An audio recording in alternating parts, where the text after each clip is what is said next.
Okay, what's going on, guys? Today we're talking about permaculture chickens. I wanted to start you off with the good stuff, show you our boy Graham, our boy Jeff over here, the young man laying down with the coat on, and applesauce hanging out by our hobo trash fire right there. Yep, that's where we do our burnables.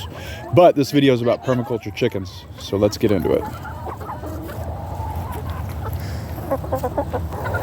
So, if I'm being real honest with you guys, permaculture is a word that gets thrown around a lot. It's almost thrown around so much that it doesn't mean anything. So let's talk about what that word means to us for starters. So if we're talking about permaculture, the hard reality is just like the word homestead, it's thrown around, and like I said, it's almost become meaningless because of how often people use that word. What those words mean to us at this farm, most simply put, if you're using the word permaculture, it's about closing the cycle of dependency upon outside forces to help you maintain your farm or your homestead. And same with homesteading. Homesteading is being completely self-sufficient, and I don't think people pay enough mind or attention to what those words really mean, and they throw them around all willy-nilly, and then the words themselves become more meaningless. So with that being said, let's talk about our permaculture chickens. So we are not growing 100% of our food here at the farm. We're just not. I'll be real honest with you there. But if you stick with me until the end, I'll explain to you how these birds are helping us get closer and closer to that realization the longer that we have them and shepherd them. Yep, shepherding these birds. I said it. Obviously, they're not sheep. They're chickens. We take good care of them. We have them in this static environment, which a lot of people will probably give us grief about because they have this idealized vision of what a homestead should be. And I'm here to tell you that that vision is going to be completely subjective, and you'll usually be able to intuit what is best for you. We have another flock that is a more pastured flock. They are in a paddock, but they have access to grass all the time. These girls live here within the confines of this coop, but they are treated like royalty. We bring them bags of leaves, bags of grass, wheelbarrows full of mulch. We are bringing them tons and tons of inputs, and we do that on a daily basis.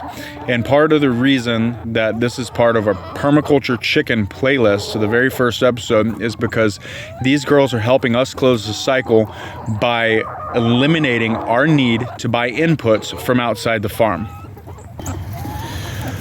Anyone who's done any scale gardening or farming knows that one of your biggest inputs is going to be fertility. It's going to be fertility, whether that's in the form of compost, whether that's in the form of chemical or synthetic, hopefully not fertilizers.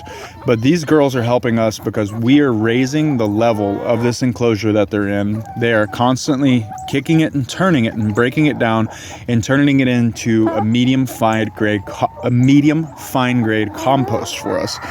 And I'll show you what I mean by that. I'm sitting down here in the chicken coop, and we just got a rain, so everything's a little bit more wet. But you get to digging around in here, you'll eventually find the bottom layer of where these girls started at, and you'll get to see exactly what they're doing here. They're breaking down these wood chips, the pine straw, the leaves, the food scraps, with that initial layer of topsoil that we gave to them, and turning it into this beautiful compost, this beautiful mulch. Ladies, give me a second. Jeez, that's my finger, ma'am. Good Lord. You know what they say, don't sit down too long into a chicken coop. They are omnivores. They might try to eat you. Okay, stop it, ma'am. Stop. Okay, I had to get my fingers out of that shot. They were about to take them away from me. Part of this permaculture system that we have going with all of these girls that are now trying to eat me while I'm recording this, I might have to stand up. We will eventually move these girls, probably within the month, actually. All right, guys, here it is. It's as simple as that. And you can see in the background, underneath the coop dominiums, into the front of them, where we've already brought grass in for the day. Grass, leaves, leaf litter, and you'll see these girls in action for a little bit and see exactly what we're talking about with our permaculture chicken system. We work our way around the coop with what we have, whether it's mulch, grass trimmings, garden scraps, it's leaf season. The only reason I have green grass in February is because I'm in Louisiana. And out of the whole 5-acre homestead that we have, I left everything tall, preparing myself for winter to get one last good cut in. I knew it wouldn't all die back. And it's a nice mix of straw. It's a nice mix of brown and green right now. So they're actually eating all of that grass. So they're getting more grass right now this time of year in December than most pasture birds are, just because of the climate that we're in. But anyways, this is a great system if you're looking at something practical to do to start a composting program, put your chickens to work more than just giving you eggs, then this might be the system for you.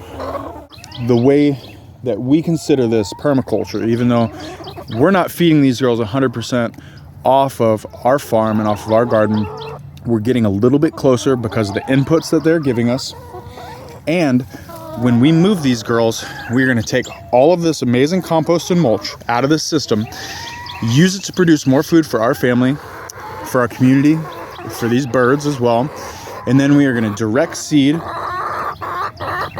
native grasses onto this plot, and then rinse and repeat. And then eventually, over the course of the next year or so, they will make themselves back to where we are right here, right now, on top of fresh grass in this newly fertilized and improved soil and system that they've helped us work on. And that's how we're getting closer to closing our cycle with our birds within this system. And that's what we consider permaculture chickens on our farm.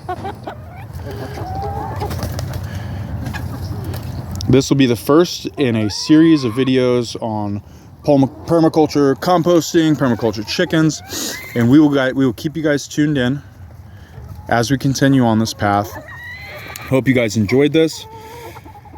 Look out for the next video where we show you how we move, how we incorporate these girls into a new system, and how we turn over the soil from where they left, plant new seeds, and start the cycle all over again.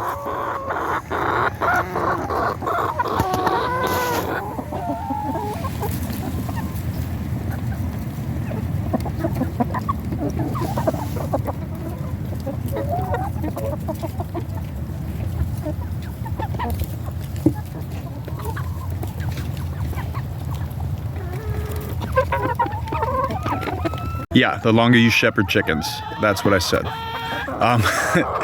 As ridiculous as that sounds, we are in a relationship with these birds. That doesn't sound right. It's 2023, people might take that the wrong way.